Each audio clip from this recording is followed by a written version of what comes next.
This is our crossbow from treasuresfromjennifer.com, and I wanted to show you a bit about it. It is made from poplar wood, it's nice and smooth, and it's easy enough for a 2-year-old to enjoy, but even on up, anyone's going to have fun with this. It comes with 3 arrows. They're going to come in a variety of colors, but if you want to choose your own, you can request that. And the arrows have a soft wool tip on the end. You can also then get a quiver with your arrows if you'd like. These are sold separately, but they come in different colors. The arrows and the quiver are both called our small size on the website. They're 12 inches, and that's what's going to work with the bow.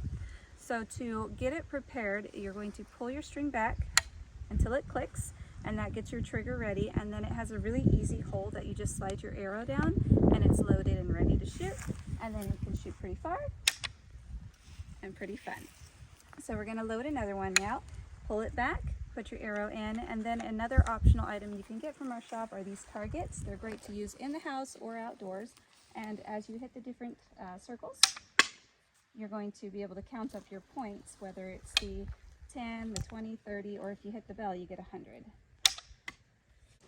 This is our target. It's really fun with a crossbow, and it also works well with our bow and arrows and slingshot. When you hit each of the circles, they're going to bounce, so you know which one that you've hit, and then you can total your points, and if you hit the bell, you can give yourself 100 points. You can carry it with these little hand grips and then set it up wherever you want, whether it's inside or outside, and just get ready to have some fun.